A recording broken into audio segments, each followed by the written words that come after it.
भाइयों और बहनों, आज की ज्वलंत समस्या श्रमिक।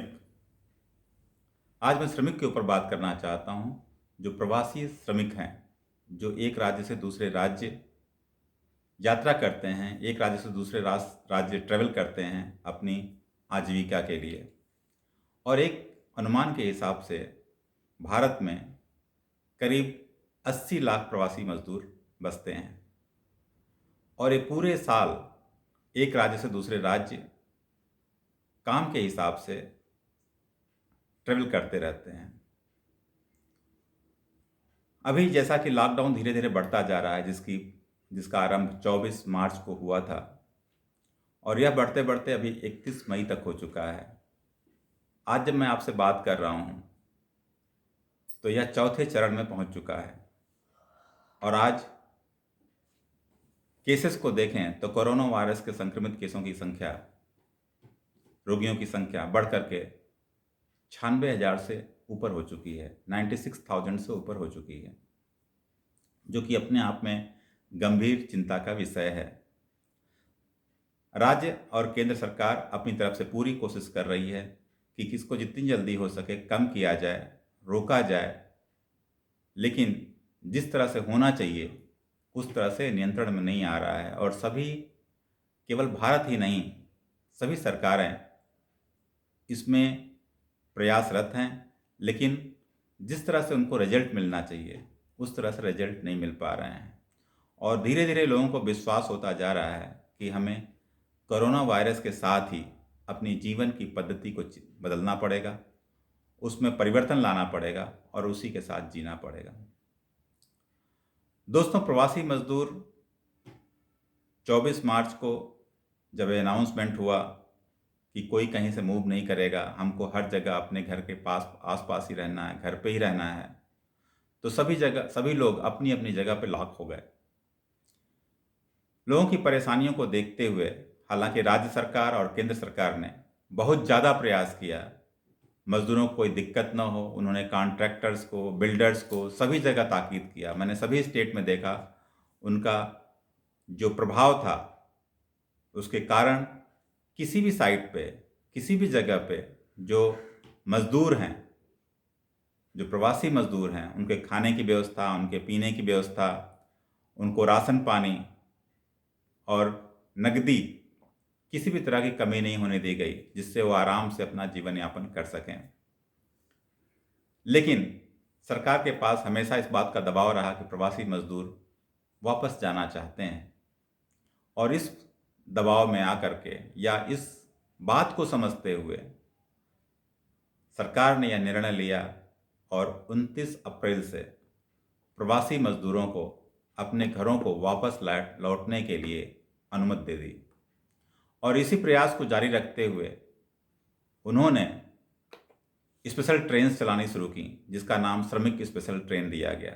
श्रमिक ट्रेन का नाम दिया उन्होंने। आपकी जानकारी के लिए बता दूं, अभी तक लगभग 1400 श्रमिक स्पेशल ट्रेन चल चुकी हैं और लगभग 17 लाख लोगों को एक जगह से दूसरी जगह स्थानांतरित किया गया है, अपने घरों तक पहुंचाया गया है। और इस प्रयास में दो स्टेट गवर्नमेंट आपस में बात करना होता है। जिस स्टेट से आदमी को जाना है, जिस राज्य से मजदूर को जाना है और जिस राज्य को पहुंचना है, इन दोनों राज्यों के बीच तालमेल होना बहुत ज़रूरी होता है। दोस्तों, मैं ये कहना चाहता हूँ कि जब ये मजदूर कहीं भी जाते हैं तो अगर दोनों स्टेट सहमत हों तभी वो जा सकते हैं। अगर नहीं सहमत हैं तो मजदूर जाके कहीं ना कहीं फंस जाएगा।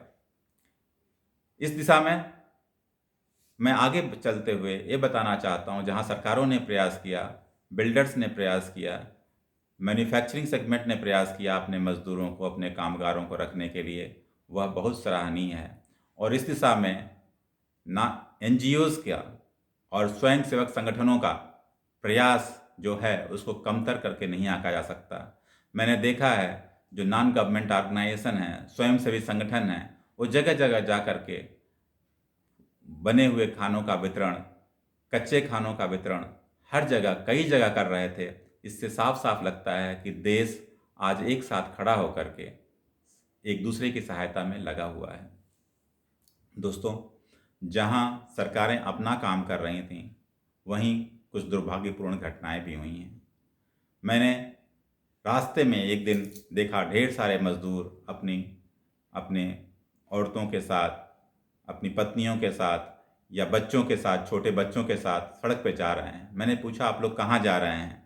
उन्होंने बोला, हम अपने गांव जा रहे हैं। नॉर्मली वो लोग यूपी, बिहार, छत्तीसगढ़ या झारखंड वगैरह के आसपास के लोग लगते थे। उसमें से जब मैंने पूछा कि आपकी जाने की गाड़ी का इंतज़ाम हुआ है कि नहीं, स्पेशल ट्रेन चल रही है, आपको उस ट्रेन से जाना है कि आप कैसे जा रहे हैं? तो उन्होंने बोला, ट्रेन वगैरह का पता नहीं, हम लोग रोड से जाएंगे, जहाँ भी कोई ट्रक मिलेगा चल जाएंगे।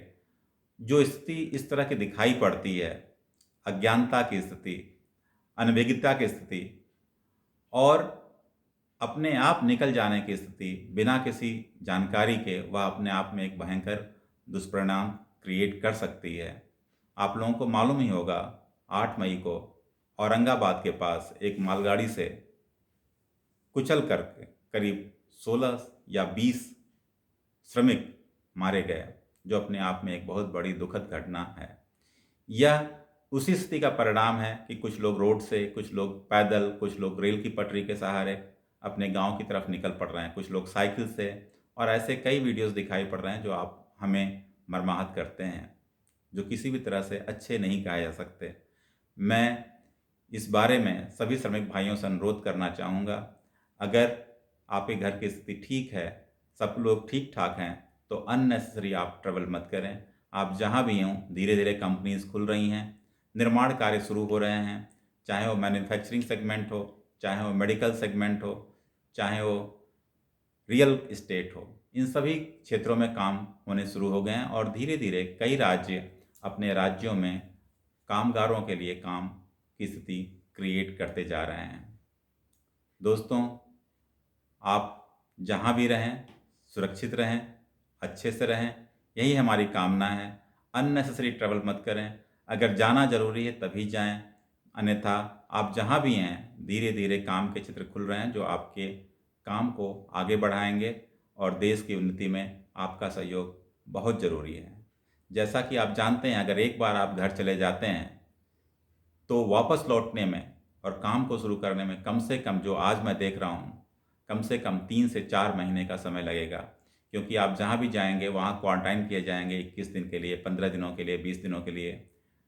ये स्टेट के ऊपर डिपेंड करता है कितने दिनों के लिए आपको क्वारंटाइन करते हैं, या उस समय की पॉलिसी के ऊपर डिपेंड करता है।